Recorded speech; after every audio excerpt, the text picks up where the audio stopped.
the members of the Community Coalition would be somebody that gets checked with, or that their opinion gets assessed. And so that we're here today in the House of Community Coalition having a hearing on such an important issue, I think is fruition to that goal. And so everybody that knows Karen, please take a picture and text it to her, because the Congresswoman, this would be a great moment for our Congresswoman, our founder of this organization.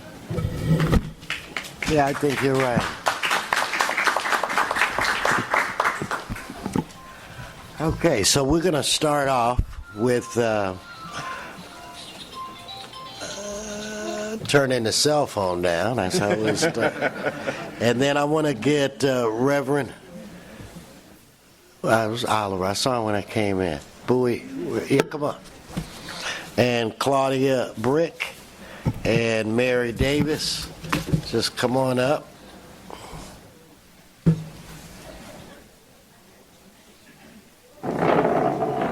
Come on. We'll start out with you, Rev, and okay.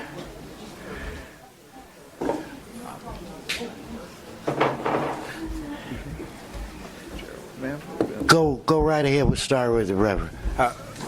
Good evening, Mr. President, and former councilmen and those who from the Police Commission.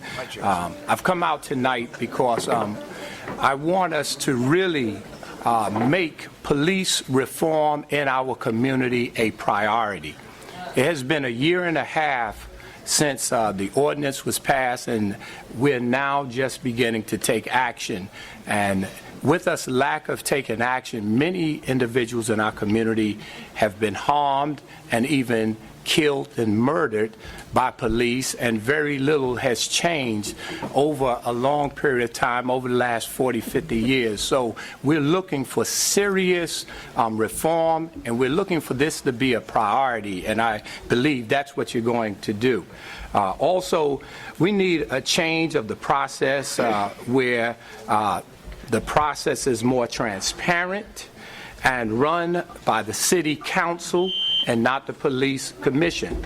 Also, we want to ensure community nominations. The community must be included and placed at a high priority within this process, because we are the ones that's being impacted. We're losing our sons, we're losing our daughters, our mothers, our fathers, and we've been crying out, and it seems like there's been little change. Okay. So I just hope that we realize the seriousness of this matter, also that we would take the time and take advantage of this hour to make change, where we begin to build the bridge in our community and our communities, because many of the individuals, including myself in the community, do not trust.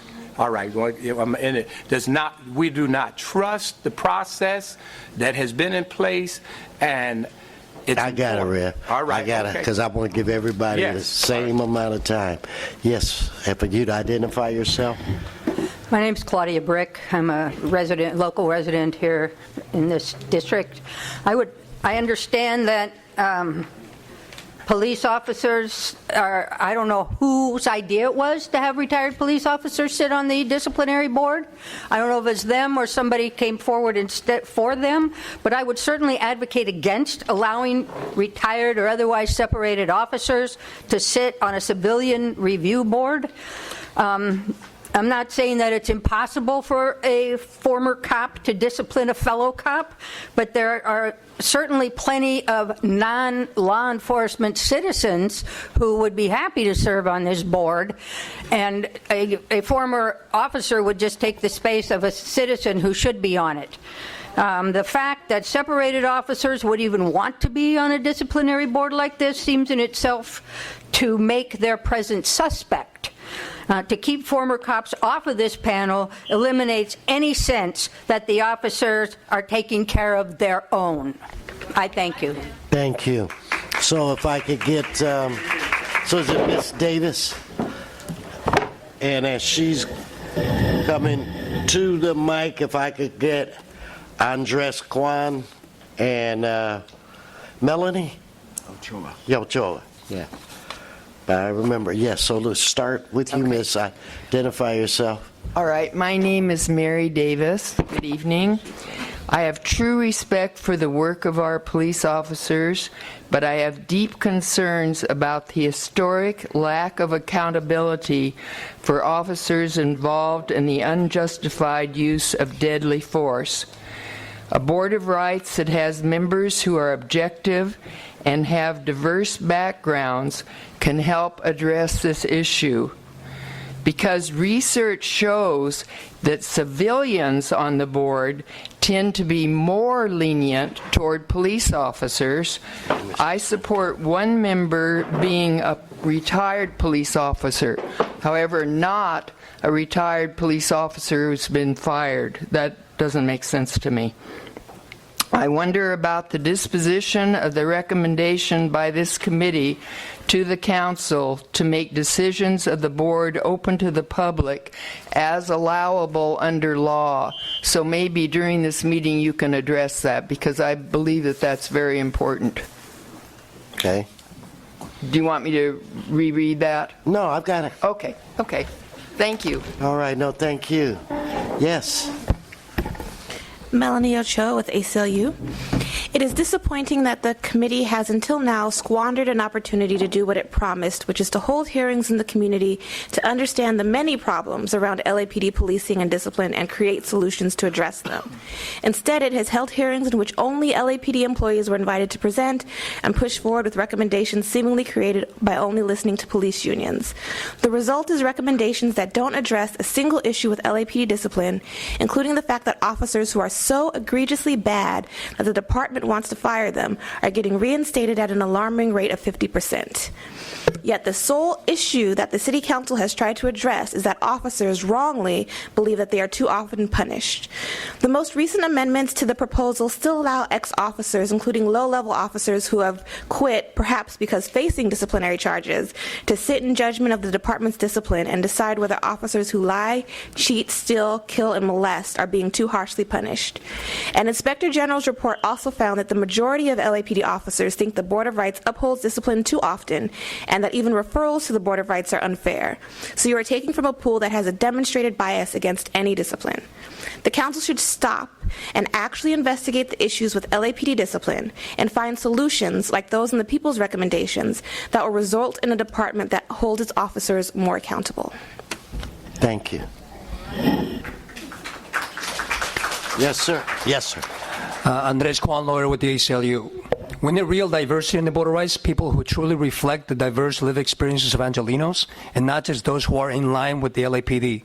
But here's the thing, filling these civilian spots with ex-officers is going completely in the wrong direction. This move will do nothing but further undermine the public's already shaky faith in the LAPD disciplinary process. Next, the criteria and selection process are extremely limiting and just plain wrong. For example, why do you require a minimum of 2 years of mediation or HR experience? I urge you to ask this room who has that threshold experience level. My hand will not go up, and I bet not many will.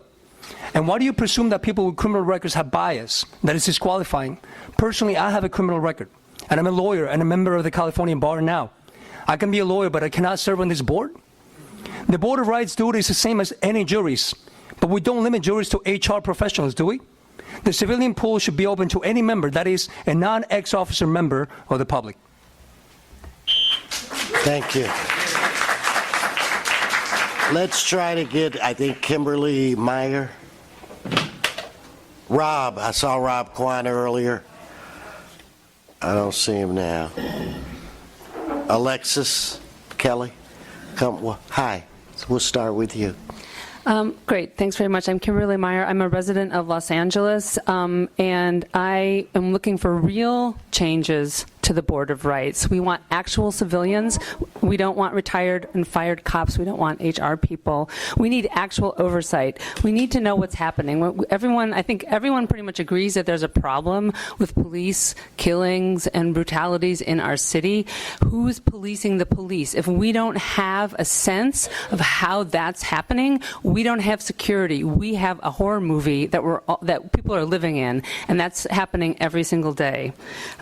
This is something that you can address, and we expect you to address. The entire nation is looking at Los Angeles and needs this to be addressed. Don't let this stay under wraps any longer. Thank you, Rob. And do I have Alexis coming up, Kelly? Alexis, can you help me with that one, maybe? Charuni? Charuni? Come on up. Oh, God. And Bruce Patton. So, Rob, the floor is yours. Just kind of, you know the time. Just kind of take your time with that precedent. Thank you. And it took a little while, but I'm glad we're living up to our promise of meeting in the community on an evening where it's accessible. And I appreciate the committee incorporating some of our recommendations. I spent a couple years clerking for Project for the Innocent, and we had a couple clients exonerated, and they ended up in front of this council getting big settlements, and they deserved every cent of it. One of those exonerees spent 33 years in prison, one 17. And that latter one, I'll never forget the story about when he was released. They took him out to dinner, and the waiter came around to ask what everybody wanted to drink. If you ask me, I'd ask for a Guinness. He asked for water. He asked for water. A clean glass of water, that's it. So I think it's important to remember that. The consequences of misconduct decades ago, those are things we have to face now. And I don't think there's been enough consideration of the legal liabilities and really fundamentally questioning whether this system is actually going to produce more just results. Would really recommend that the committee consider opening this up to a process that moves through council so we can have people who are accountable to the voters deliberating. And really do think we need to look at the fiscal impact, the human impact, the people that end up behind bars for the wrong reasons, why we lead the nation in police shootings. Thank you. Appreciate your time. Thank you. All right.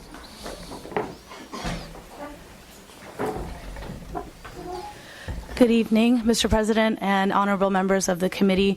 My name is Charini Petibanda. I'm a Los Angeles resident, and I've been following this issue for a long time. And I just want to remind the committee about the 21st Century Obama Administration report on community policing. And the crux of that report was really about internal procedural justice and how a department cannot function if its officers and employees don't believe that they're going to be treated fairly.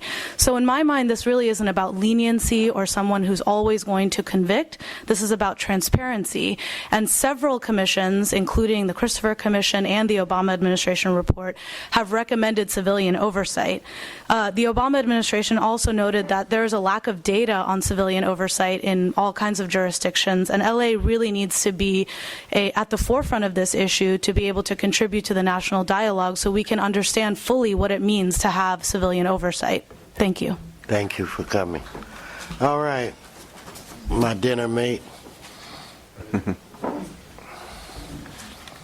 My name is Bruce Patton. I'm a longtime member of the Community Coalition. I've lived in this community for 66 years. A little louder. They can't hear I'm you. sorry. Just relax. Okay. We'll start his clock all over again. A little louder, a little stronger. Okay.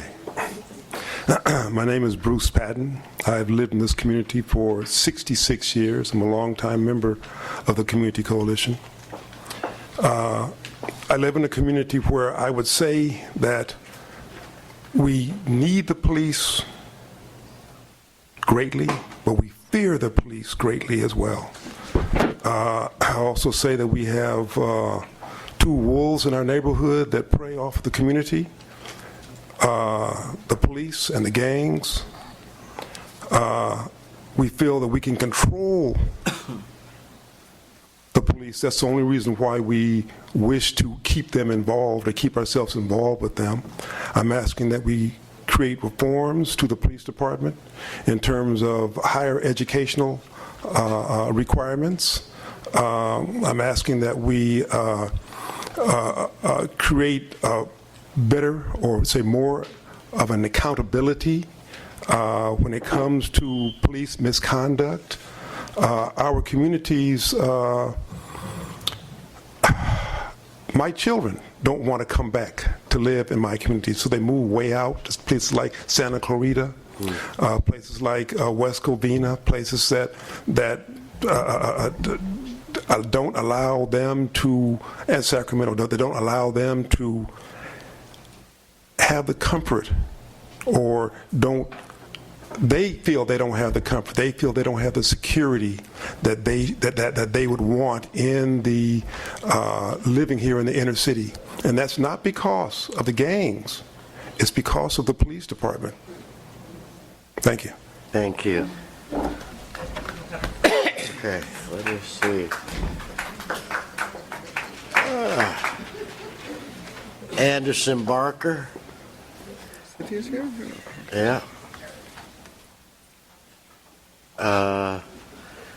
Mariana Magana. Hello. And Jose.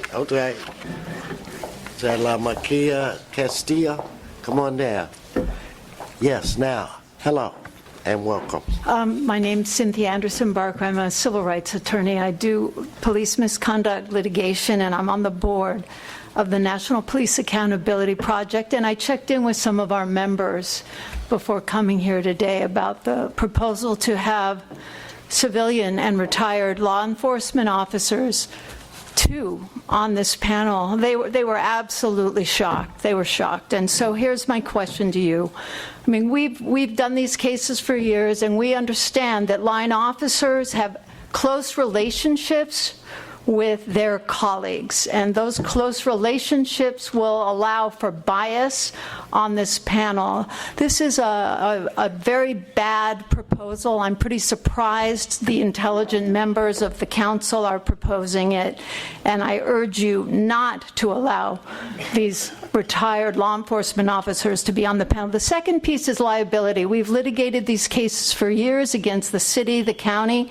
The cost to the city will be great if you allow retired officers to be on the panel. And finally, the Police Protective League. They're lobbying for this, obviously. Well, think about the community here. Our eyes are upon you as you get influenced by the league. We have a voice too, and I hope you hear the voices here today. Thank you very much. Thank you. Please identify yourself for the record. Good evening. My name is Mariana Magaña. I'm here with the Coalition for Humane Immigrant Rights, also known as CHIRLA. We have been around since 1986, and we are one of the largest immigrant rights organizations in the state of California, who do work in policy and advocacy both at the local, state, and national level as well. We are here today to voice our support, along with all our partners that have joined us this evening, to once again endorse the people's recommendations that have been clearly outlined for all the council members. We want to ensure that the City Council truly engages in a process that examines the problems within LAPD discipline and really takes a holistic approach to finding these solutions. We also once again urge you to prohibit ex-officers from serving on the Board of Rights. As many of the other peers have mentioned, we know the consequences that these close relationships can cause for our young men and women of color here in this community. And just lastly, we want you to also have a clear sense of the fiscal impact of the likely expansion of LAPD liability and what this has meant for our city and where resources are allocated and how they can really be attributed to other causes. So today we urge you to increase police accountability and to not go backwards. Thank you. Thank you. Yes. Next, identify. Good evening. My name is Lamika Castillo, and I am here representing Black Lives Matter. We agree with everyone else who's already spoken today that we need more accountability. As you all know, our organization represents the people of the city of Los Angeles, and concerns around police brutality and people being killed through lethal force by Los Angeles Police Department. My understanding is someone was killed yesterday by LAPD. And to date, we've seen close to 500 officers, 500 individuals who've been killed by Los Angeles Police Department, with only one person who has been held accountable for that. There are no prosecutions. and we are tired of it. Our community is traumatized because of what is happening, and we want to see more civilian oversight. We do recommend that we have community members included in this process. And for example, myself, I am a professor. I teach public policy. I'm also a consultant. I do diversity, equity, and inclusion consulting, someone who you would assume had the criteria to be on a board like this, and I'm not even eligible because of the requirements. Yet police officers who kill our people are eligible to be on the board, and I am very concerned about that. So we do ask that you take the recommendations of the people and make sure that we don't have former officers on the board, and make sure that our community is represented and our voices are heard, and we don't continue to be traumatized by this process. Thank you. Thank you. Let's, Ria, Marvan, Eric, Volet, is that it?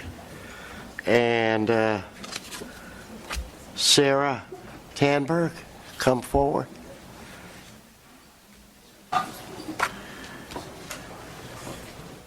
Just identify yourself and go right ahead. And if I've called you, come on down.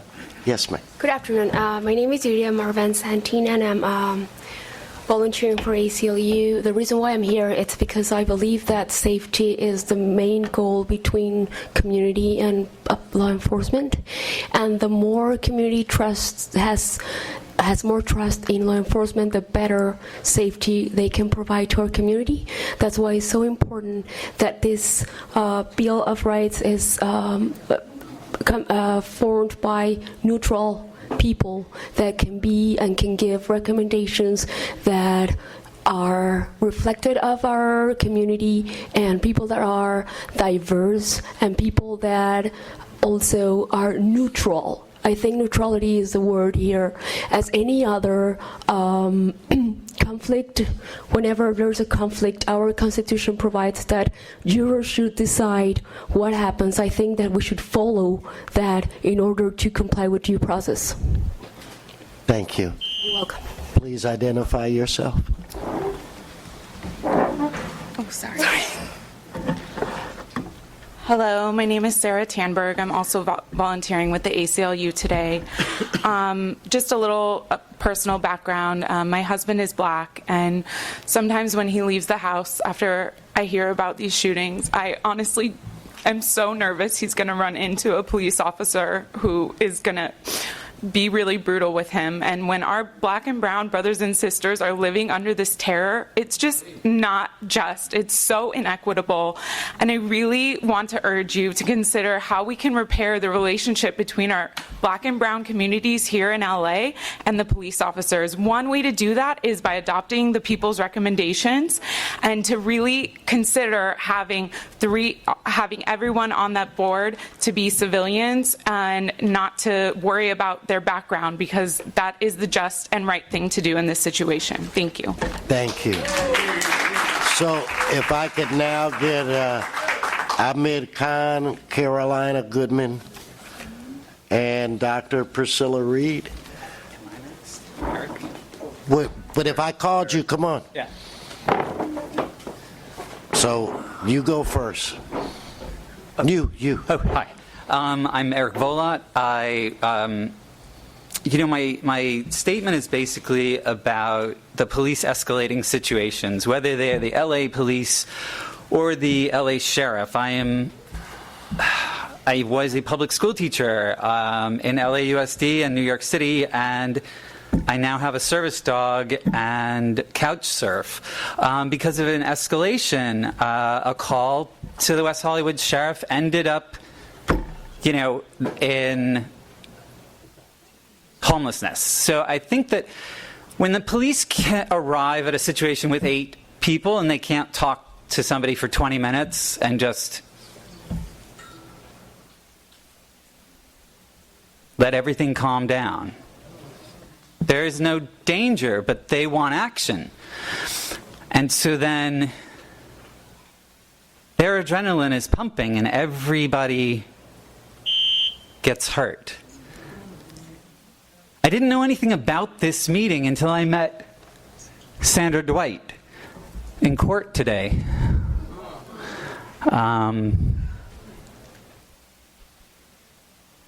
You know, I came to the West Coast to teach in Highland Park and Title I schools and pursue comedy and acting and screenwriting. And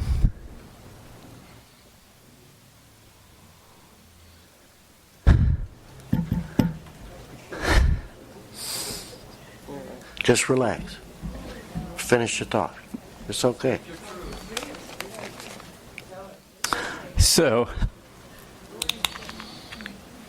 I'm getting a diversion. So, you know, this is, I asked that my case be looked at, and at West Hollywood Sheriff's, which I know this is LA, and I didn't know from the East Coast that all of these parts are different. It's just the West Coast. It's Southern California. I came here as an American with a teaching credential from New York and 10-year teaching in Silver Spring, and now I have a service dog and a felony and a mental health diversion and homelessness. So if you're going to join the force and carry a gun, you got to be able to take 20 minutes with 6 of you. And me in shorts and flip-flops and this dog, you don't need to throw me on the ground. Take my teaching credential. Admit on a transcript that you busted me in the face.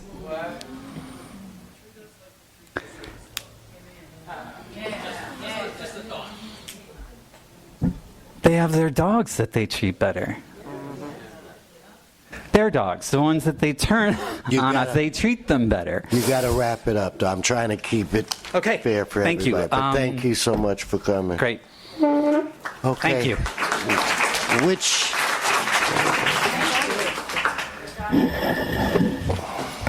Good evening. Thank you for this opportunity. It's Carolina Goodman from the League of Women Voters of Los Angeles. Thank you for understanding that a diverse pool of hearing officers is critical. Diverse background and experience, not just gender or ethnic and cultural diversity. The League of Women Voters cares deeply about a just and fair police discipline process, which can be strengthened by a robust training program for hearing officers so that they have the background necessary to make decisions about issues that the community is addressing, such as use of force and domestic violence. Thank you very much. Thank you. And just slide the mic. Slide the mic. Slide the mic. Hi, my name is Dr. Priscilla Reed, and I represent Mothers Against Judicial Injustice Nationwide. And I'm here today to say, to me, this whole ad hoc is a joke. And the reason why I say it is a joke is because you guys are asking that people that used to work for, retired, or was fired, or whatever, if they could join this committee. Well, I don't know how long this committee been in effect or whatever, but so far, the police are still killing our kids, and they're still getting off with it. I want you guys to really go back and consider looking back with wide earth now when this thing first got started, way back in the 1800s, when they had a law called shoot first. And it was all because the lawmen would come and they would get so frightened, and if you are even in the least bit afraid, you could shoot the people and nothing would happen. Later, that law became stand your ground. And it's still the same now. If you are afraid on the police department force, then you think a big black burly man's going to get you, a little wild windy Mexican's going to get you, you can shoot him and kill him and nothing's going to happen. What I need you guys to do is seriously stop the madness. If you guys are ad hoc committee and you don't know that there is still a law that's protecting these guys, and you guys help protect them by letting it continue to go on, and these people should be in prison. If you're that afraid to be on the police department, then get off the police department and let somebody trained from the military come on. Let some brothers and sisters come into the community and rule our community. Enough of this. You guys are making a joke of our lives. We are no more than a joke. This is not the Wild Wild West. The law never got taken away, so nobody ever challenged that law. But I'm here to let you guys know that we're coming, and we're coming hard and furious. Thank you. If you don't like the police, become the police. Thank you. Thank you. Okay, let me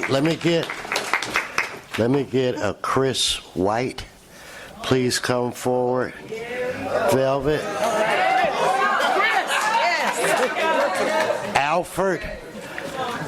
Alfred, please come forward. Alfred McCurchin, and then the next up will be Kim Owens. So you just be ready. Yes, sir. Identify yourself. My name is Christopher White, and I'm a community active in Westmont with Community Coalition and a couple of other organizations. But I'm here to just go on record to say I'm diametrically opposed to police officers sitting in that kind of panel. And need I go harken back to Eula Love, Kill Turk? Nothing ever came out of that. The Rafael Perez, the Rampart scandal, putting guns on people and shooting them. And then getting them falsely convicted. We can harken back to Gerald Gates. Matter of fact, we can hark all the way back to 1942 with the Zoot Suiters down here when the LAPD allowed themselves to let sailors run rampant and beat up brown people. My thing is this. We can have meetings and conversations until the rooster comes home to crow. But until you decide to do something about this, they don't deserve any more rights or protections than anybody else in this state, this country, or even in this city. Because the California Constitution says we do not guarantee you any greater rights than the federal Constitution provides for you. But they got all the rights on their side. And the last thing I'm going to say is this. There's always a lesson to be learned, because lest we correct it, we'll harken back to it. And, my sister here mentioned about that old law. Well, let's go back and visit the old law. Arrest you, bring you into custody, and then turn you over to a mob to hang from a tree.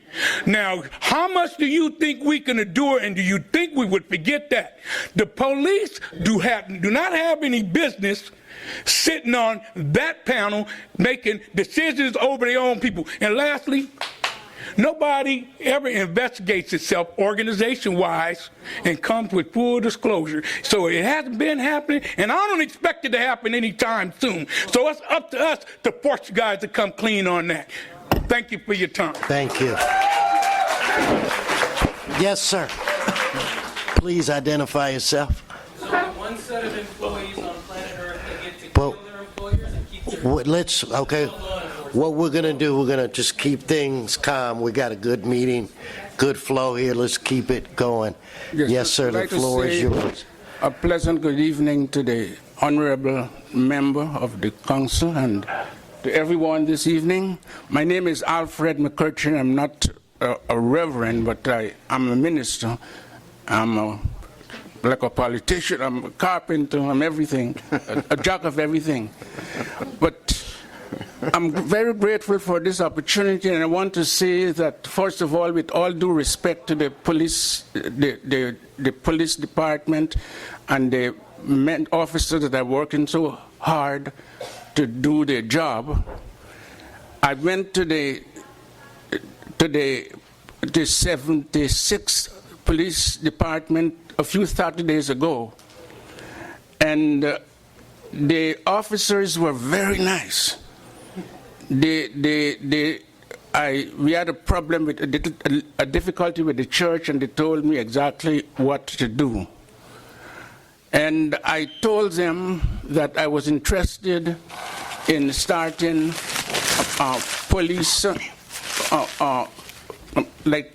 in other words, to help for the church to help the police department, to work with the police department, to make their work a little easier, and also to make them more effective in the community. In other words, better police, community policing. And the officers were very nice again, but the numbers that they gave me, they gave me the numbers of some senior officers, and all the numbers were wrong. The officers were nice, but the numbers were not. Then on Saturday, it was Friday evening, the flu caught me on Monday, so I got out of bed and walked down to the station, and I spoke to a sergeant and said, "Sir, I would like to start to help in making police community more effective, and the number that was given for the senior officers are wrong." I was at the King, the one on Martin Luther King and Denker, and so the sergeant was very nice again, very nice. He gave me the number for the 75th police station. He said, "Call them." And I said, "Sir, I'll be going to meeting on Monday, the community meeting, and then lots of officials will be there. I don't want to go there and tell the officials that the police gave me the wrong number." So the sergeant went in and got some numbers, and another police officer by the counter said, "Are you sure the number is right?" He said, "Yes, I fixed it," or whatever. When I got home, I was so happy. I was walking down the street, and when I got home, I called the numbers, and the voice said on the phone, "This is a voice box." I said, "A voice box? I'm not leaving my name and my information with a voice box." And so again, that number was wrong. So my question, why all the numbers are wrong? What is going on? That's all. All the numbers were wrong. So can somebody please fix this? Thank you.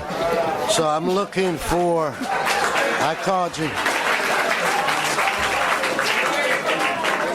And I'm still trying to get a few more. Velvet, come on. And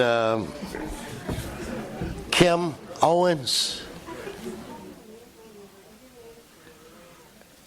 I called my name earlier. And what was your name? Alexis Kelly. A long time ago. I didn't hear you. I'm sorry. So just come on. Come on. Come on.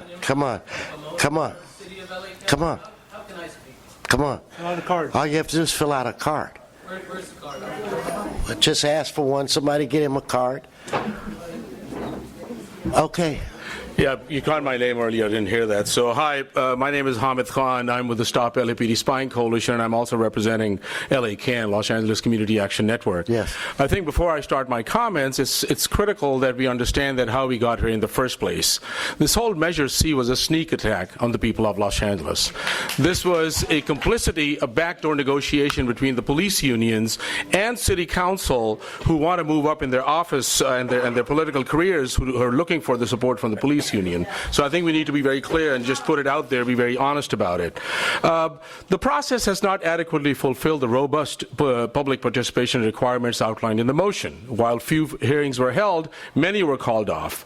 On that note, we do acknowledge your desire to find a common ground on some issues, yet the gulf of divisions remain quite large. For example, the inclusion of retired police officers' administrative record, including disciplinary hearings that might not be captured in a criminal sense, but can speak to issues of integrity. However, we want to be very clear that we remain adamantly opposed to retired police officers being placed on a civilian panel and categorized as civilians because they can't. On the other side, you remove the criminal record ban of potential hearing officers from our communities. The ban itself is nothing less than wholesale disenfranchisement and removes those with the direct experience needed to adjudicate these issues. And I'll have two more points over here. The proposed structure does little to change the institutional biases and controls currently held by the LAPD.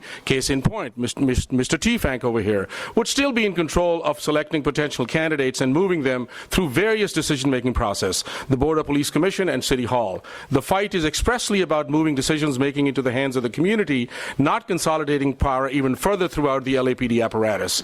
On that note, we are also concerned that out of a city's population of over 4 million, with a large population that has been a direct target of police misconduct and violence, we're not able to find suitable candidates for these positions, and we have to go to retired officers and redesignate them as civilians. And lastly, we are looking for bold leadership to reform targeted elements of the city charter itself, namely areas that continue to give the LAPD the power of hiring, firing, disciplining or not officers, selecting border rights panelists, selecting commissioners, and having undue influence in all these areas. So you got to get this right, and we got to have a whole charter change in this thing. Thank you. Thank you. So, identify yourself. Alexis Kelly.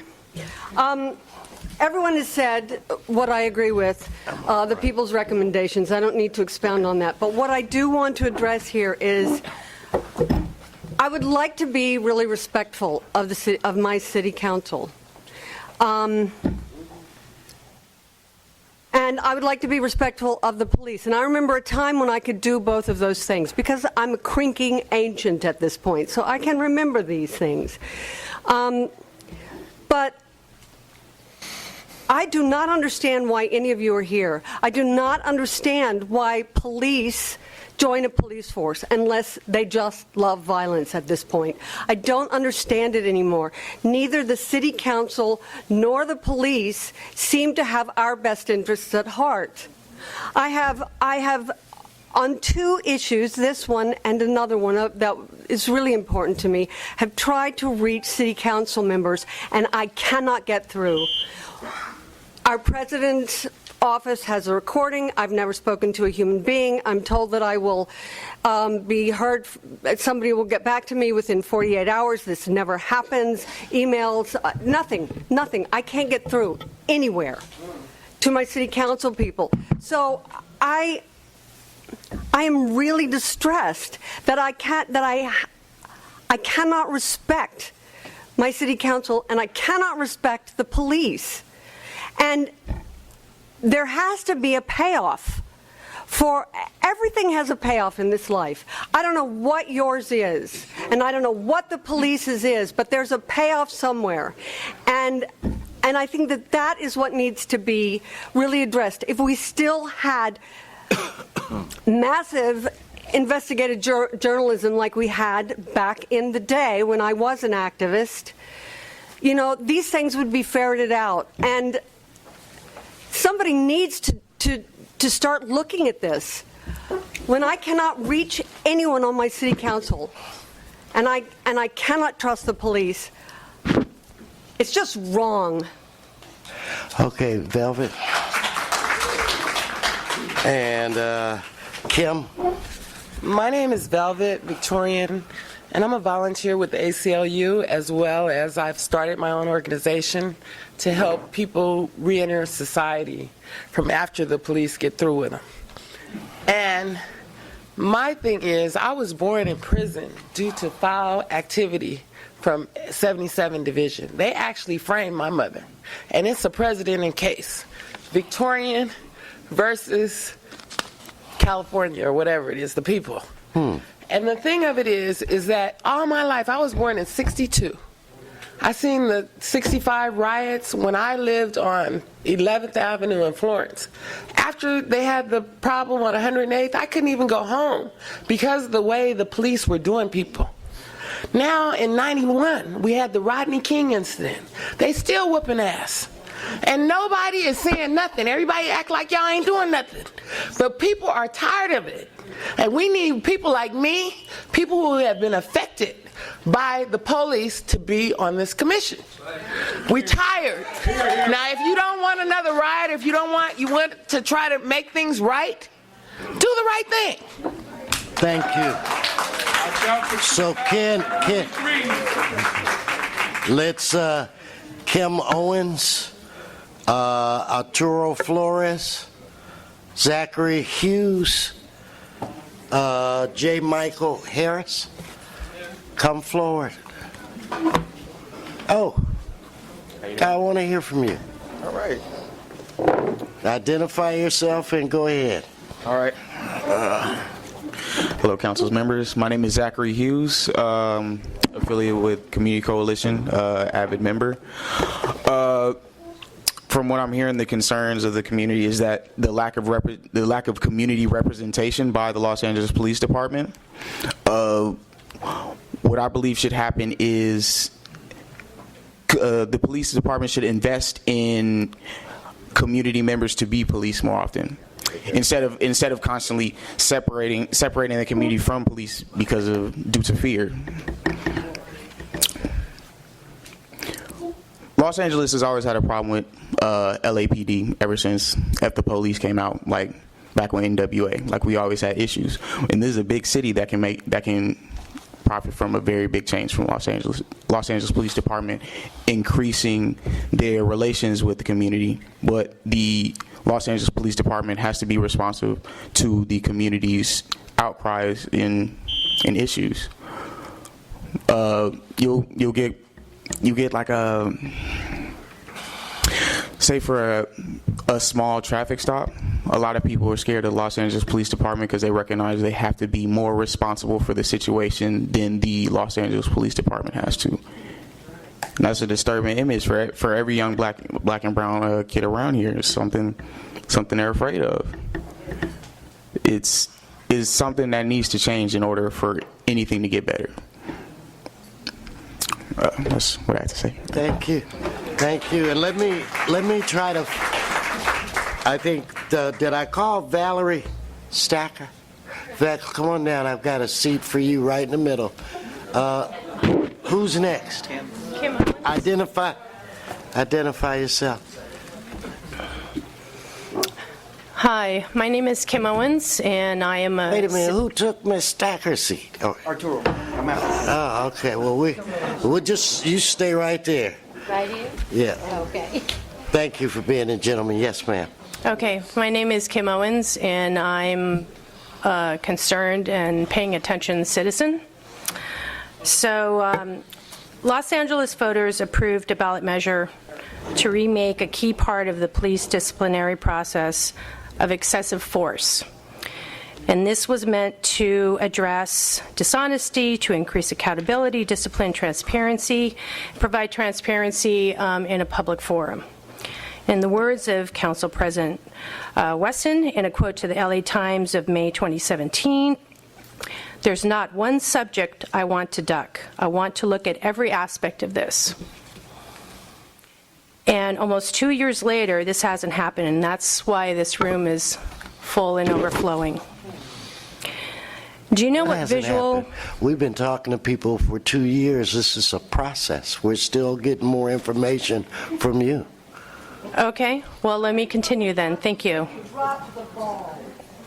I've been accused of doing more than just dropping the ball. I mean, I'm used to all of that. So go ahead. Sorry to interrupt. I do apologize. It's all good. So the visual that comes to mind immediately when people think of police abuse is the visuals, the black and white visuals of civil rights leaders being attacked with dogs and batons and water guns during the civil rights movement in the South, and the video of the LAPD beating Rodney King. Those are two key pinnacle moments in our country's history that stand out. So, what do we want the faces of those who have an opportunity to change history of police reform, not only here in LAPD, but to set a precedence across the country? What do you want those faces to look like? This committee, or the committee that is actually preventing it from truly happening in an authentic way? So we do need police accountability. We do need police reform. We do need you, the committee, to walk the walk and not be something of an oxymoron.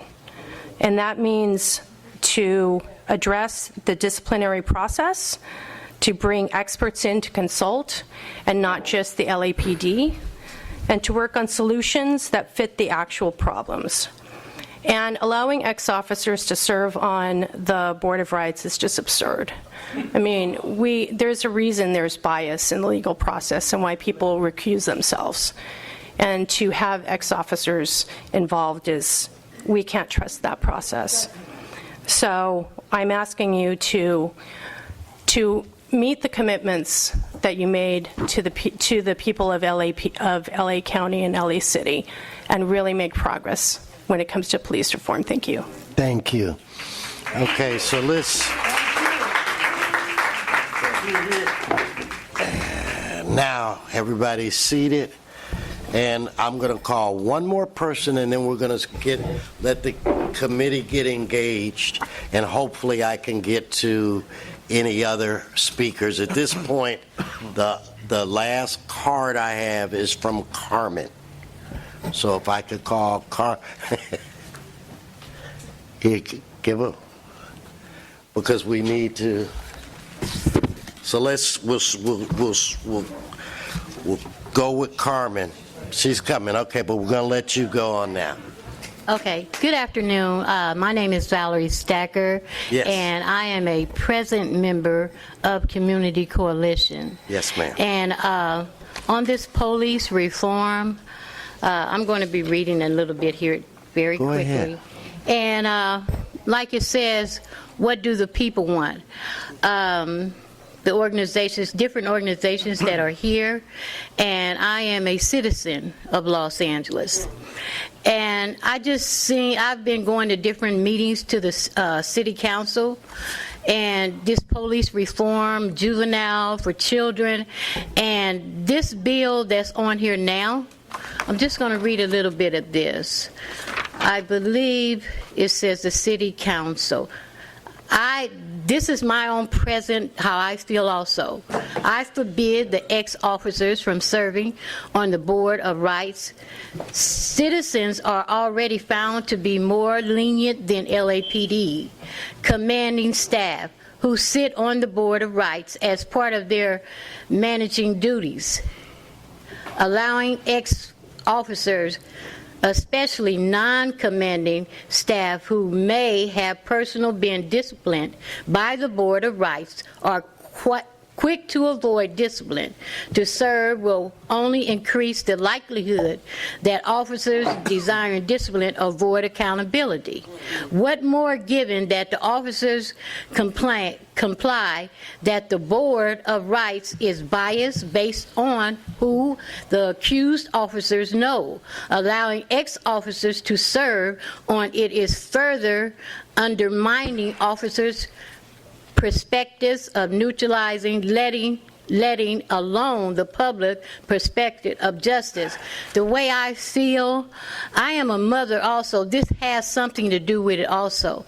I had a son that was incarcerated, and it's just not the LAPD officers. I'm talking about officers all across the board, all across the world, in prisons, everywhere. The officers, yes, they are human also, but you're dealing with human beings. You're not just dealing with a number. There are people of flesh and blood that run just like you do. People make mistakes, and my son died in prison from a fentanyl drug where officers were cruel and unpunishment and knew, and it was horrific how they all joined together as a gang and allowed it to happen. And that's in a different form, but this is the same type of form. These are citizens, and I'm a citizen, and I am definitely for it. You know, it needs to change. And the only way anything is going to change in the land is that people come out, as we did, and understand and know and put their input in. And no, I don't think the ex-police officer should be on the board. I think it should be a citizen, and that can tell, know, and feel the blood running through their veins to know that, look, this is real. This is not a game. This is people's lives. Thank you very much.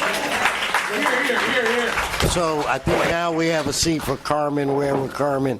And this is Mr. Flores. Yes, just want to say good evening to everybody. Thank you, council members, and I'm not sure who everybody else is, but I just want to thank you guys for coming out here. It's not every day we get to see you guys come out into the community. I've been a long-term resident of South Central Los Angeles, 30 years now. Also, I'm a former military police officer in the United States Marine Corps. I think it's important. I wanted to come today because I think it's very important for you guys to just hear from myself and kind of the way that I've perceived this as someone who has been in law enforcement, even though it was the military, and then coming back to my community and then seeing some of the relationships with, in particular, LAPD and just everyday members of the community. With me, the first person that ever pointed a gun at me was an LAPD officer, right? I was playing soccer in the back of some apartments right here on 77th, and as the cruiser was backing up, a white officer decided to point his gun at me and tell me, don't ever put your fucking hands behind your back, right? So we have to understand the complexity between the relationship and some of the violations of trust and actions that have fractured our community and the relationship between law enforcement and the community. And I'll give you an example. Omar Abrego was stopped by LAPD officers, was beaten, started bleeding, was handcuffed, was left on the curb, and essentially bled out and succumbed to his injuries. The district attorney put out a report that said, to the contrary, we conclude that the Sergeant Jeff Mares and Robert Calderon used reasonable force in their efforts to detain Abrego, the memo said. Last summer, the Los Angeles Police Commission cleared the sergeant, saying that they acted within the department policy during the arrest.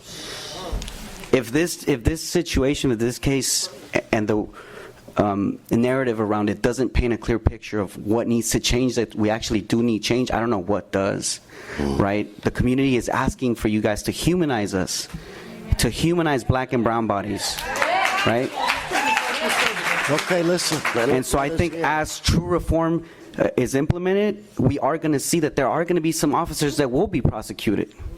And that's part of accountability. I'm sorry to say this. I understand that there is a concept of the thin blue line, and you don't cross it. And we've seen that with other officers that have been whistleblowers, and some of them weren't protected. But we have to stop, and we have to start somewhere, and we have to say, are we really preaching true accountability, or is this just a false flag that we're waving and it's just going to be business as usual? I'm here today to ask you guys not to pass the motion that you guys are trying to pass, where you allow former police officers to be part of the board. I think that it creates a more insular community, right? And if there's anything that we've seen with departments and organizations and institutions trying to hold themselves accountable, we've seen that it doesn't work. Right. So thank you guys for being here tonight, and I appreciate you guys giving me time to speak. So, Mr. Harris? That's me. And then we'll end with Carmen. Yes, sir. I'm the guy that came from Pomona to be here tonight. So it's interesting that gentleman. Oh, closer to the mic. There we go. It's interesting that gentleman said that he was a military policeman, and I was just looking at the military escalation of force statutes. That if he treated, folks that are facing him in warfare, as LAPD on a standard basis treats citizens who pay their salaries, their employers, he would go before a military tribunal. Right. Unfortunately, in the current state of affairs that we have in this country, law enforcement are the only employees on planet Earth who get to kill their employers and still keep their jobs. That needs to stop. I am actually the director of the Excessive Force Act movement. We are actively preparing documentation to take to the state of California first, and then eventually to the federal government to try to enforce what we've labeled as the Excessive Force Act. And the reason being is because it's really something to consider, that if law enforcement knew that they faced loss of union protection, seizure of all assets, defense remanded to the public defender pool, with a federal trial heard by jurors from their victims' community, where a guilty conviction equaled serving a 30 years to life prison sentence without the possibility of parole, excessive force crime as we know it would all but cease to exist. And the reason why this is allowed to continue is because the penalties are not there. We have police unions who are incentivized to protect even the worst of the offenders.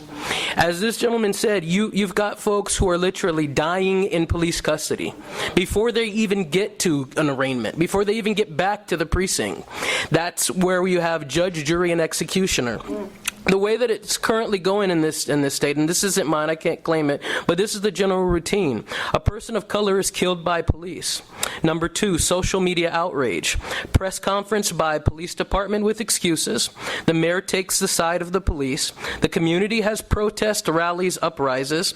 Media degrades the victim. The Department of Justice investigates. The case goes to a grand jury. There is no indictment. The family of the victim asks for prayers and peace. There's more protests, and the family gets a settlement, next murder. It needs to stop.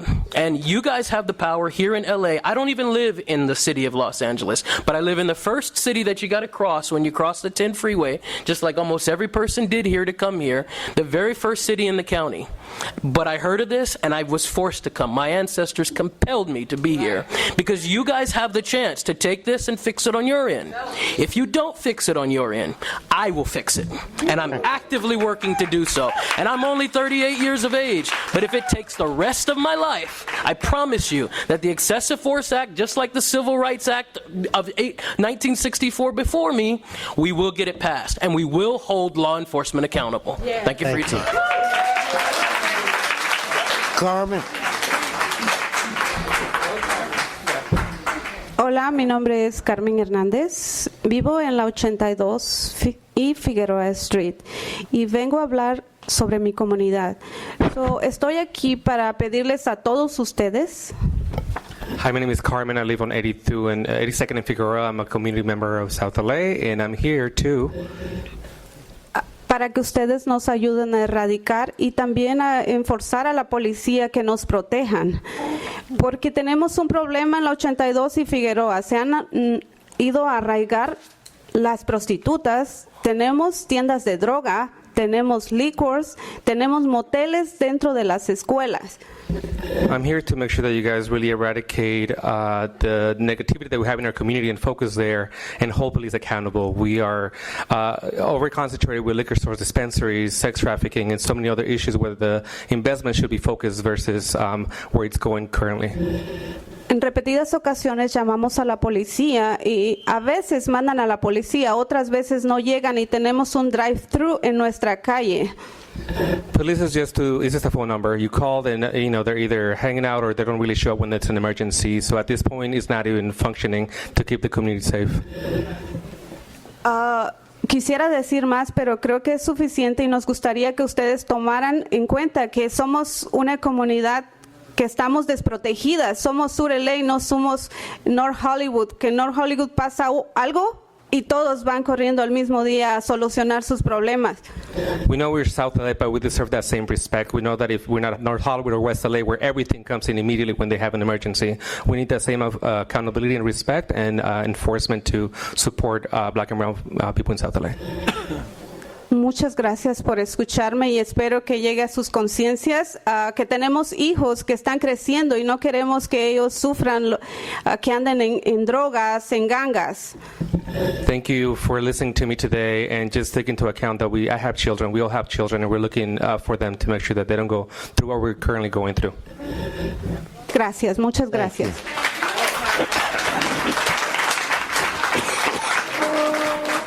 Thank you.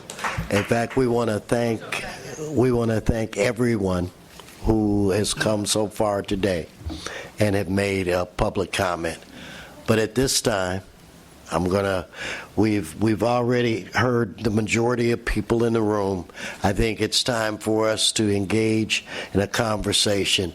Then I will try to get to the remaining people who filled out a card to speak.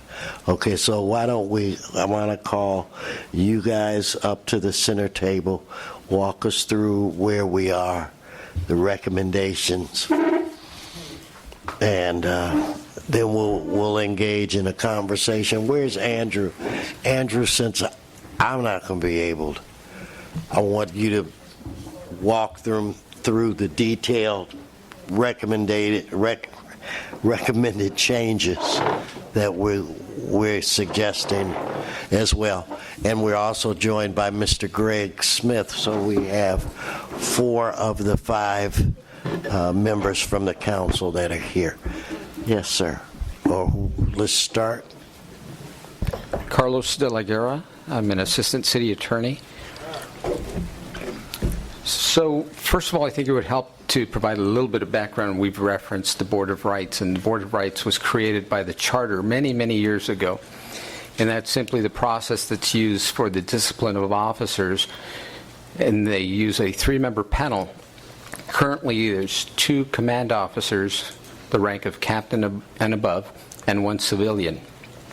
In May of 2017, the voters passed Measure C, which would allow and authorizes the City Council to adopt an ordinance that would allow officers to choose between the existing process and one that would be staffed, or the 3-member panel would be 3 civilians.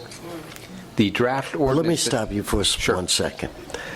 Why don't you say specifically how long this has been in place? For 25 years, how long the has current, not the one we just voted on? Right, that one's been around. And walk through that again.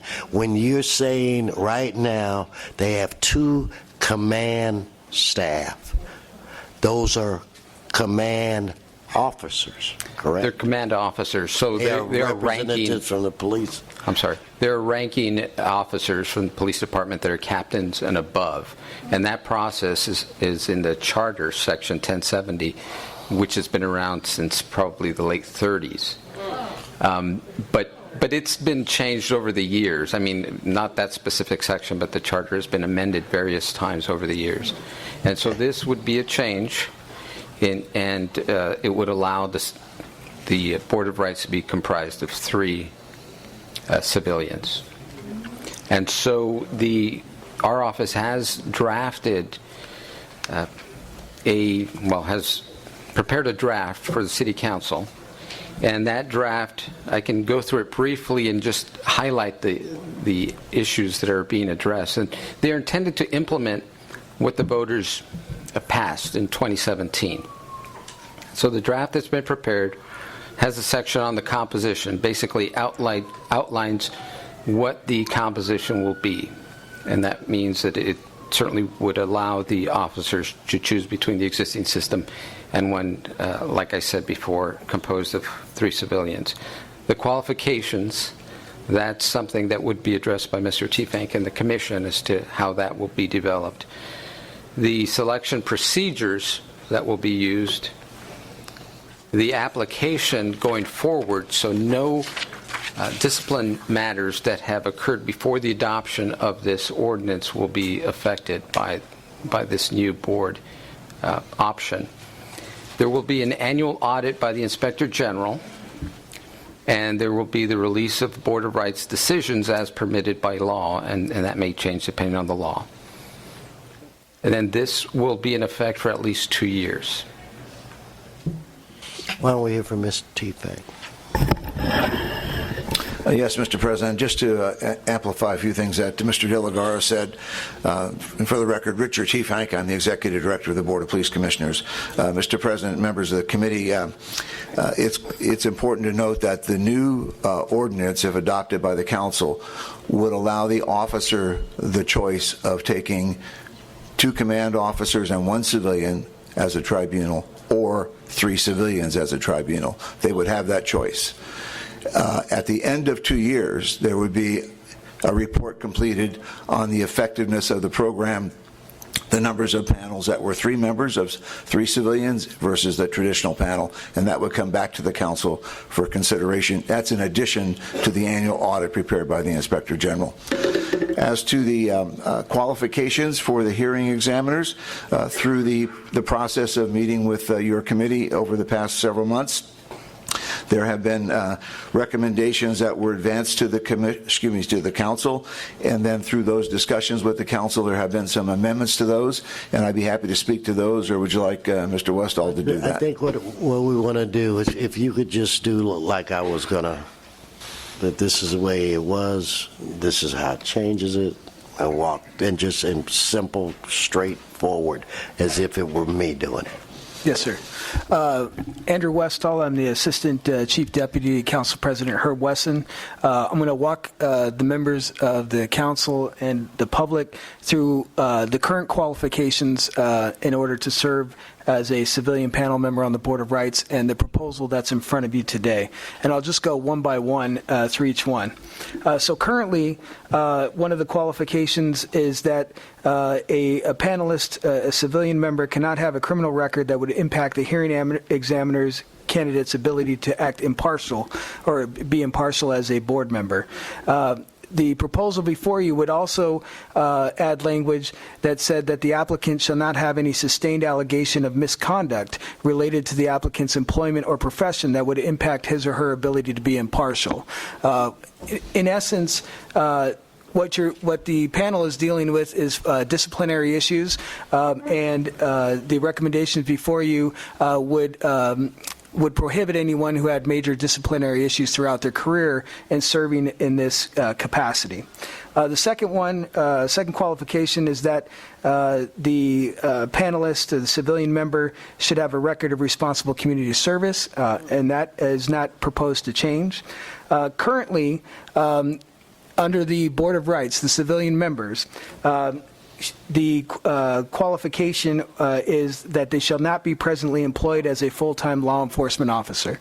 It's important to note, not just for the members of this committee, but also for the community, that currently the way it's composed is that any law enforcement officer that retires tomorrow can apply to this position today. And so, and in fact, there's actually one ex-law enforcement officer that serves as a civilian panelist today.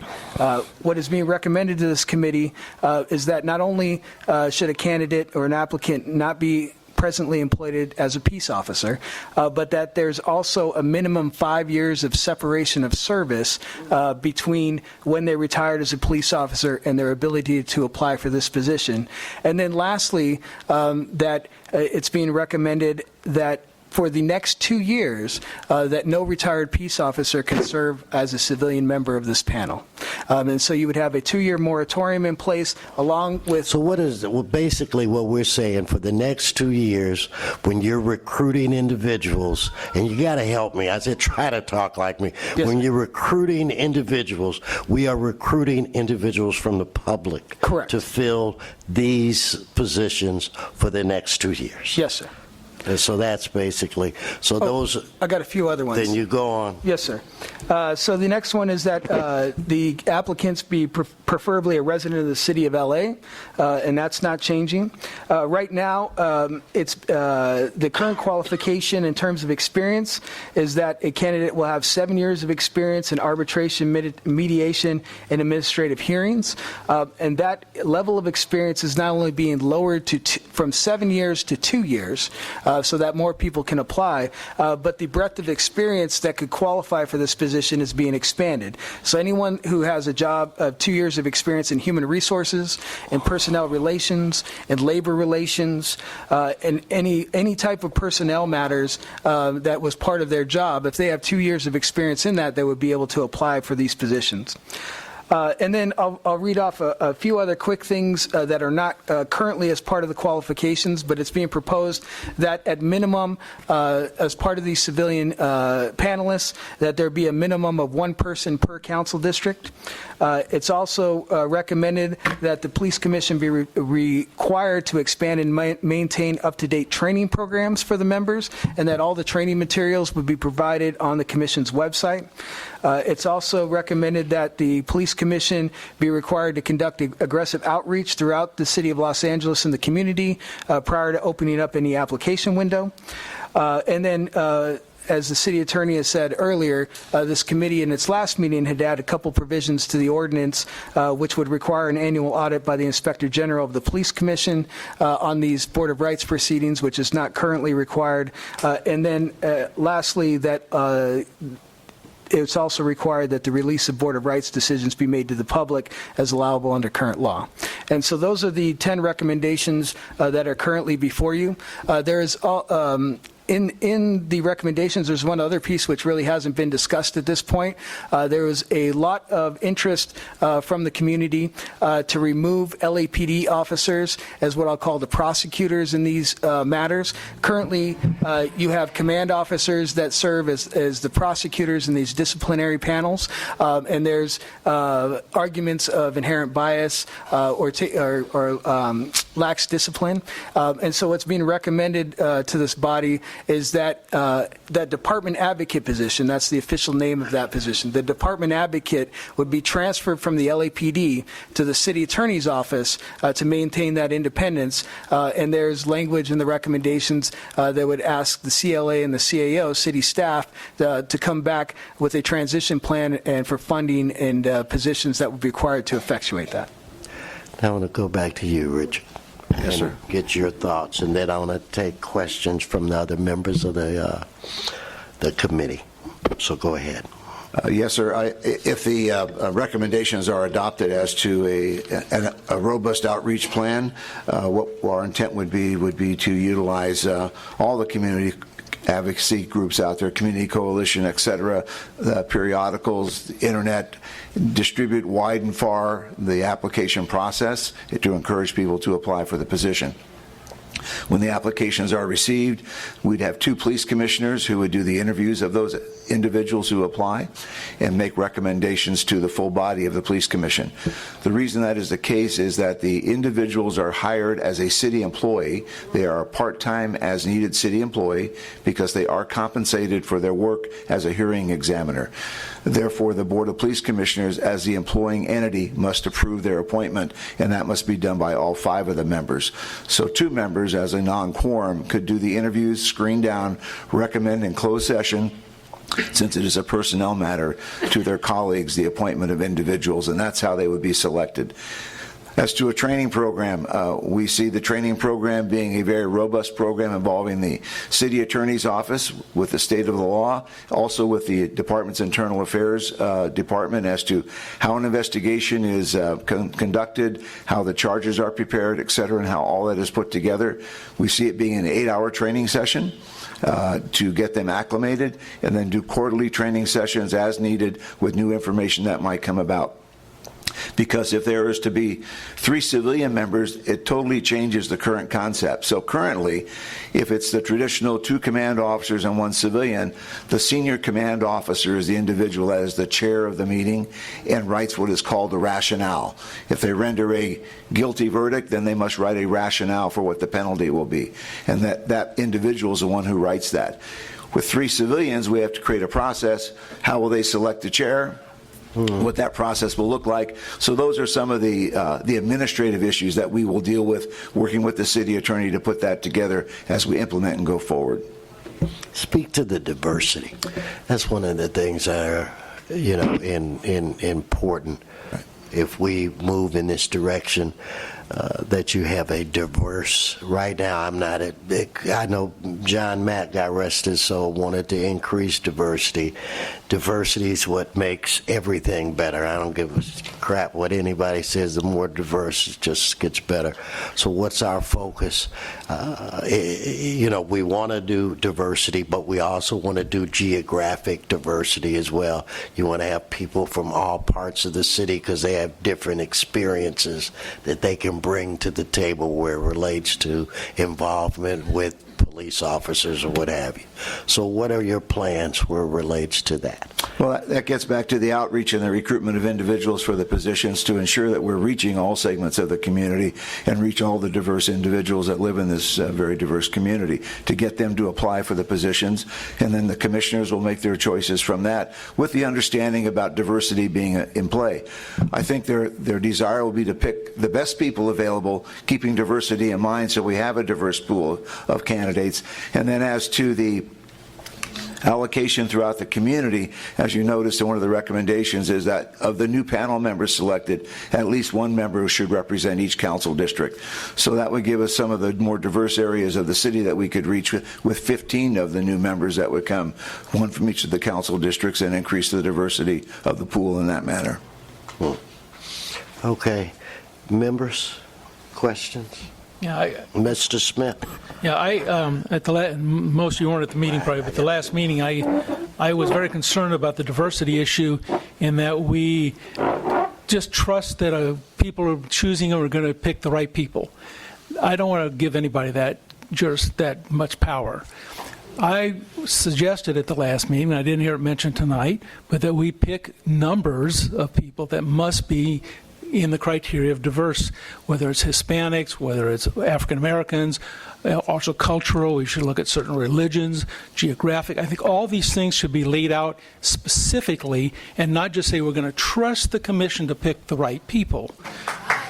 So I suggested in the last meeting, I haven't heard that tonight, and I'm going to stand by that. I think we need to say we have certain populations in this city. This is probably one of the most diverse cities in the world, and we have to guarantee that those voices are heard, and by picking numerical criteria. We can certainly look at that, but we have to be careful that we don't establish illegal quotas. I understand that. Okay, but I think you have to do everything we can do within the law to guarantee that all voices will be heard. And I suggest that last time, and I'm going to stick to that. Councilmember Smith, I would agree with you. It's just as we do police officer recruitment. We look at the demographics of the city and try to match those demographics. And you have my commitment that I will take that back to the commission and try to meet those goals as best we can. I need more than that. I need a commitment that says that is going to be part of the recommendation of this committee to the council. Well, I would think that certainly can come from the committee to the council. So I'm asking the city attorney to bring me that language, okay? Whatever we can do to guarantee that every voice will be heard. Yeah, I totally support that, sir.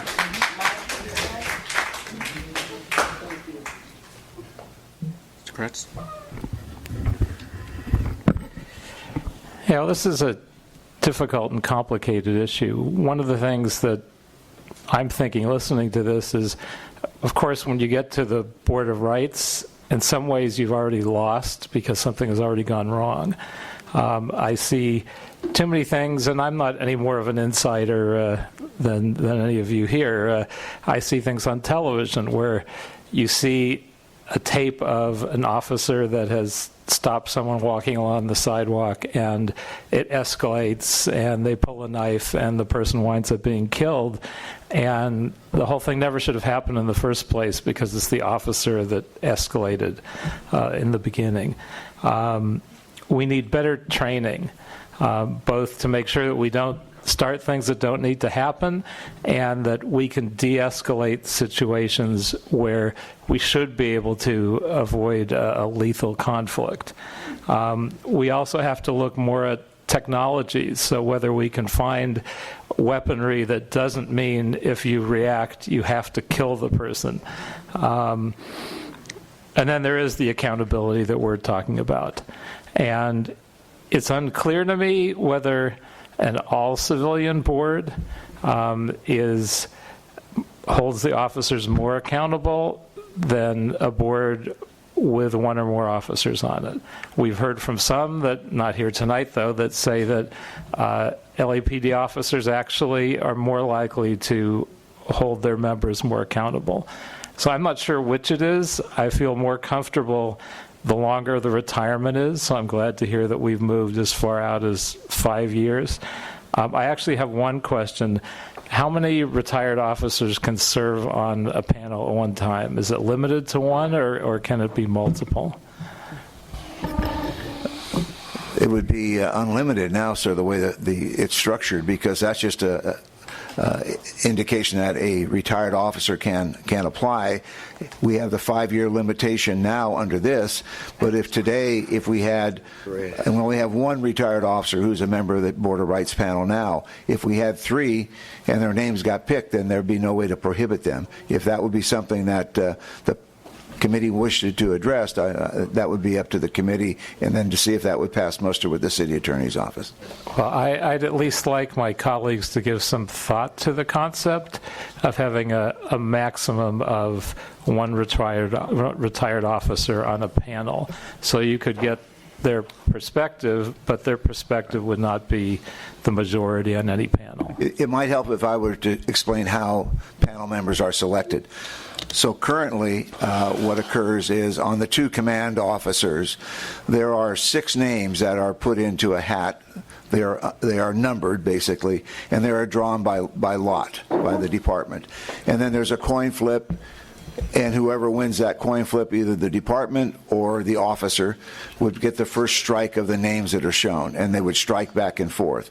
For the civilian we have today, we pull 3 names, and the same thing occurs. There's a flip of the coin, there's a strike, and the one that's left.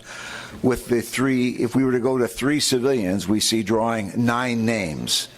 So the same thing would occur. There would be, they come out of a hat, folded, no one knows who the draw is, and then there's a coin flip. And then we just start striking names back and forth. That's the same way arbitration and mediators are selected, and that's the process.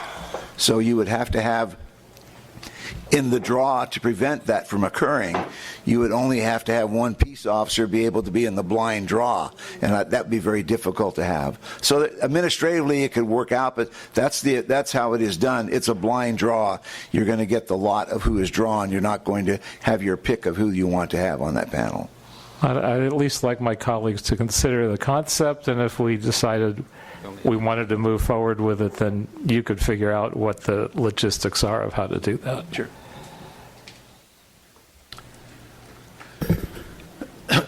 If any other questions? In fact, if I might, plus I want to thank the staff that's keeping me loaded with cough drops and making sure that they know I'm fading fast. But I do, guys, I appreciate Did you get those at a legitimate distributor? the staff, the people took care of me on this. Sure.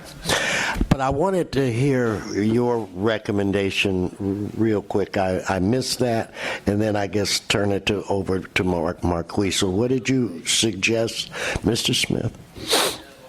Wait, let me just to reiterate that. Let me hear him. I asked the city attorney to bring me back language that would conform to federal laws as far as guaranteeing that all voices are heard, by guaranteeing that there are certain numbers. I know that becomes a problem, that there are a certain amount of minorities, both and cultural minorities as well as religious minorities on the panels, that there's enough out there that guarantees us that all voices can be heard, hopefully.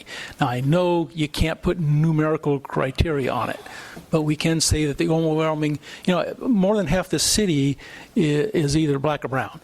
So why can't we say at least half the board has to be, panel options have to be that? That's not putting a real numerical criteria. It's just saying that we are going to reflect the population of the city of LA in the selection process. And if it just so happens that the process of selection, the lottery, how it's done, turns out to report 3 white people, that's just the way the numbers, it falls sometimes. But the pool has to be big enough that that's statistically not going to happen frequently or if ever. Okay, well, I want to definitely explore that. Now, Mr. Koretz, I think there might be some more legal challenging concerns were related to your suggestion, but if you could just kind of reiterate that, why? Yeah, I have no idea whether we can do this legally or not. It was just a thought, but that we limit the number of retired officers to 1 per panel.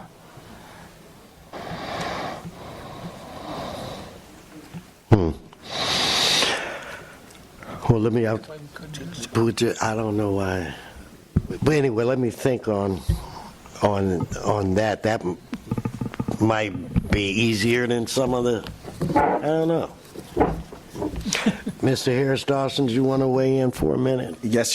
Thank you so much, Mr. Chair.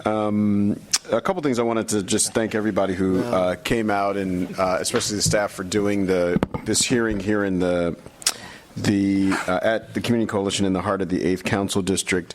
A couple things I just wanted to clear up because some of the testimony was, I think there might be a little bit of misunderstanding of this. Can you talk about how this Board of Rights relates to, if at all, any criminal prosecution that might happen to an officer at any given time?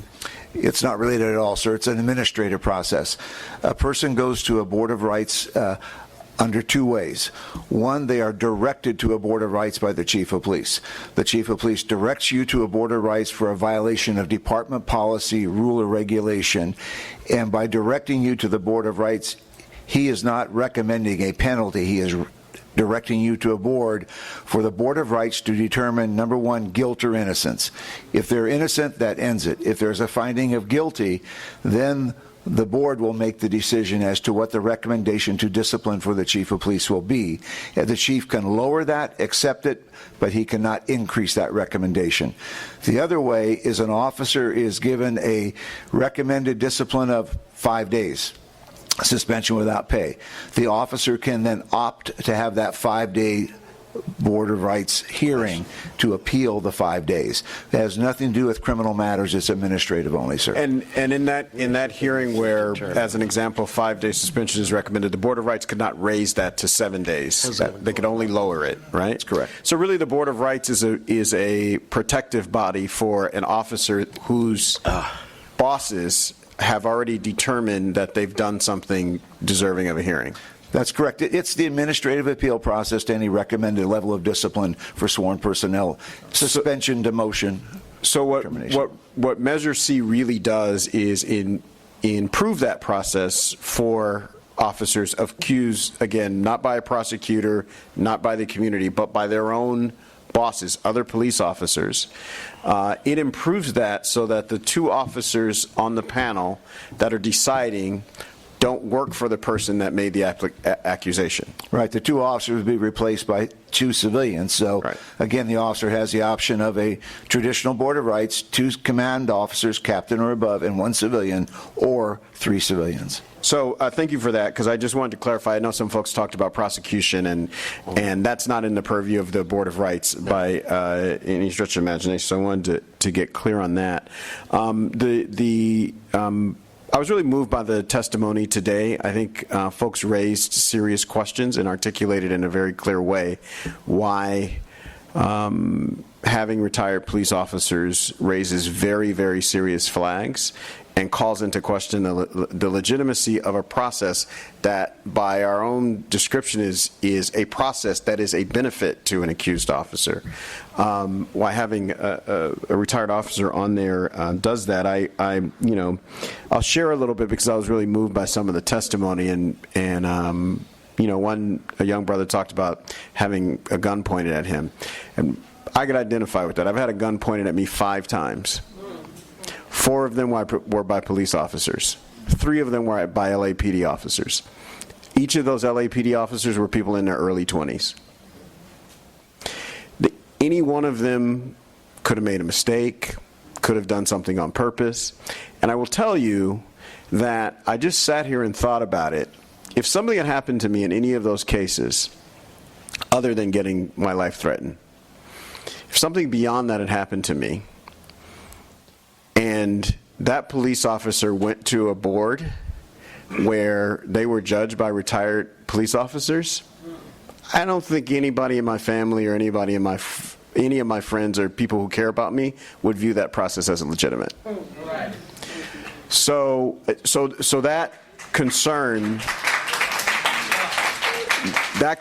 is a legitimate one. My question that I have on that is, I would just want to articulate that I've heard clearly the argument, and I personally identify with those arguments. What I haven't heard is, why do we need to have retired police? What's the cause? What's the benefit of having retired police officers? Like, what are we getting out of that as a city that we would allow this question to be out there? Because it seems like a heavy question. Well, I think what you get from them as a retired peace officer is they would have an understanding of the years of service that they gave, of appropriate policies, procedures, and training, et cetera, of how an officer should apply that in a given circumstance, in a given situation. They would have that understanding that a civilian who did not have that level of experience would not have. Again, that gets back to the point of looking at a person who is a retired peace officer, for example, as we talked about in the amendments, that they would have no sustained misconduct, which would impact their ability to be impartial in that process, just as a non-peace officer would have that same in their package.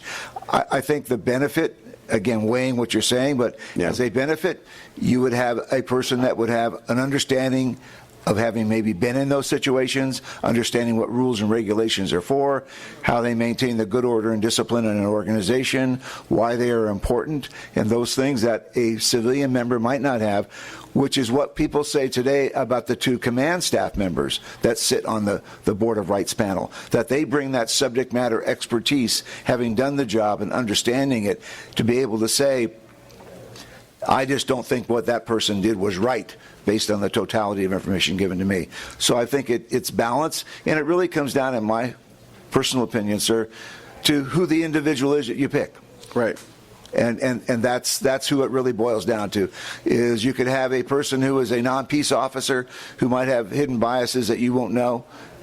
Same could occur with a peace officer. So I think it really comes down to the quality of the individual you select. Thank you so much for that. I appreciate that, because I do think all of this is in the realm of profiling, which I just don't believe in it as strongly as I feel about Mr. Smith's suggestion, and I'm supportive of it. And I think I would join you in that. But I agree with you. I mean, just because I get an African American on the committee, that doesn't necessarily say what they're going to do or what their experience has been. So I agree that we got to look hard at the individuals. Mr. Chair, I would just say, I think it's hard to walk away from this testimony. There's just, to me, not been the case made that retired police officers are needed at all. And so perhaps there's an argument for that, and perhaps we might get that at other hearings. And so, if it's possible to do that, and if we have the time to do that, I love the opportunity to hear from more groups in different parts of the city on this matter. But here in the district I represent, at this hearing, it seems very, very clear that the cost of it and the questions that it raised far outweigh the benefits that we would get from it in individual hearings.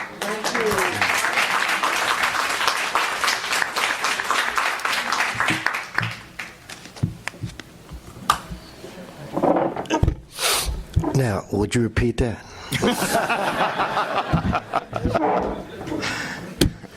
Hey, I'm sick, but I ain't dead yet, right? So, any other statements from the members of the committee? Any further additions? No. Whoa. Just relax. Let me talk to these folk first, and then I want to try to get a few more people from the audience. We've had a phenomenal meeting. Let's keep it. So, getting back to what I asked, any other members of Mr. Smith? Yeah, one other I brought up at the last meeting, just remember that, as it dealt with the prohibition on felony arrest, that I thought there should be an appeal process, that if a person had been arrested 30 years ago and became a solid member of the community since that time, if the nature of the arrest wasn't something serious like sexual abuse or assault with a deadly weapon, but something that rose to a level of a felony, that was a long time past in their history, and they showed their ability to become a soccer coach, a minister in their church, a member of the chamber, whatever community benefit they have brought to society since that point, there should be an appeal process where they present themselves as an upstanding member of the community and would be then allowed to serve after that. Because I don't think every felony is the same. And I don't think every person who commits a felony in their totality of their life remains a bad person. And so there needs to be a process where you can appeal that element and say, no, what I did was wrong, but now I'm an upstanding citizen. I want a chance to be continue my service to the community and society. So I asked that last time, and I'd ask Mr. Attorney if you could draft some language on that for me. I'd appreciate it. If I might just, yes, Councilmember Smith, there currently is a prohibition against a person with a felony conviction being a member of the LAPD, be a civilian or a sworn member. That would be something that would have to go through the personnel process before that could occur. Yeah, I want that process, is what I'm saying. Okay. I think that's fair. And I would want to maintain the LAPD policy that no one with a felony record ever becomes a police officer. On the other hand, when you're looking at a civilian review board, that can be a valuable asset if the person is not coming there with a bias against the police because they had a felony arrest. So they have to show how they've reformed themselves to be of value to the committee and society. And if that can be shown, then they should be allowed. I'll defer to the city attorney for the Well, and I'll work legal with you on process. that. I think there's a way to find that we can do that. Thank you, Mr. Smith. It's really fun being on this committee with you, Mr. Smith. When I got appointed, you weren't so friendly. So just a question following up on his first suggestion about representation. Do we know what the pool is now, what the demographics of the panel is now? Yes, sir. And how what Mr. Smith is requesting, how it would change things? Currently, there are 37 members in the pool. I'll give the males first, then I'll give females. Males, there are 17 white, 4 African American, 2 Hispanic, 1 Asian American, for a total of 24 males. Females, there are 10 who are white, 1 African American, 1 Hispanic, 1 Asian American, for a total of 13, which makes it 37. So the intent would be to expand the pool by 25 individuals. So again, if we have the 9-member draw, that will require more people in the pool. So that's where we would focus on increasing the diversity in the pool. Yeah, well, thank you for that. I'm glad I asked, because you got to do something radically different. I mean, in a city that's almost majority Latino, to have 3 out of 37 I just hope that we have a radical shift from our recruitment so that we can achieve the kind of diversity that Mr. Smith is talking about. We just have to. Yeah. First, let me just say this as we're getting ready to wrap this up. Again, I appreciate everybody taking the time to come. And I also recognize that this is not the grand change reform that everybody might want to see. But people, there have been individuals sitting in meetings like this for over 25 years, and there hasn't been one change at all. So, this is not the catch-all, be-all, do-all. But what this does is it makes it better than it is, and it moves it forward. The people, you are going to go out and you're going to try to come up with some grand reform. My guess is that'll go before the voters. That could win. But if it doesn't, then that'll be 25 years with nothing. I believe whenever you go to the negotiating table, you walk away with something. This is what I think that I can move together at this point. Mr. Harris Dawson, I hear you. I got your concerns. But even if we move this now, it's going to be reviewed in 2 years. In 2 years, you're going to be the man. You're going to be the guy responsible. No, really. No, it's true. Yeah. No. So and I say that with pride and sincerity. But we have to move the ball forward when we have an opportunity. So I think that we should at least move this.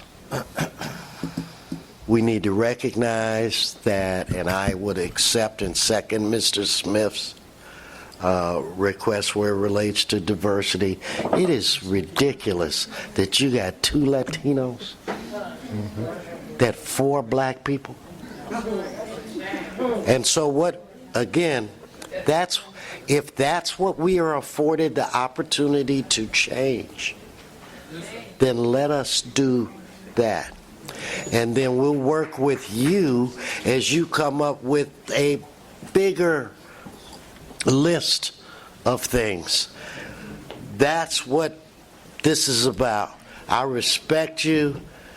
We couldn't move this. We couldn't move this if it weren't for the people in this room. If it weren't for the people that are banging on the walls, we couldn't move this. So, before I collapse, again, let me thank everybody, and I would like to, if you would roll with me on, because we will review it in 2 years, let's at least adopt the recommendation, and then we'll have another conversation in council or what have you. What I appreciate the President's sentiment, and I agree. I've spent a good chunk of my life sitting in meetings about police abuse, not just in Los Angeles and police misconduct, but all over the county and throughout the country. And so I agree that we have to take the opportunity to make change when we can. I'd be prepared to support this today if we can get an amendment that locks in the full city council's review of the process in 2 years. And because as it reads to me now, if I understand it correctly, after 2 years we would automatically start allowing retired officers. And what I would ask for language that makes it so we bring that back to the city council when we have a full evaluation of the process, and that we revisit that question at that time. Don't we have a review in 2 years? So I would think we could legally make Mr. Harris Dawson's requests work, right? Well, let me. Yes, sir. In the draft does include a provision that says that at the end of the 2-year period, the department shall submit a report to the city council evaluating the effectiveness of the ordinance. So I think as part of that evaluation. That works. Yeah, that's what I thought. So I don't know where you came up with the 3. I heard 2. I didn't say 3. Okay, so again, thank everybody. We tried to hear from as many people as we could. I think we did a good job in that. Unless Mr. Koretz or Mr. Smith has anything to add, then we'll move this item. We'll adopt this item as recommendations of the chair. And with that said, is there any further business before this committee? The desk is clear, sir. Then this committee is adjourned. Thank you all. Can I ask the audience a favor on behalf of my colleague? Can we let him walk to his car without anybody asking to shake his hand or hug him or anything like that, so he can get home and get some rest? We got committee at 8 in the morning.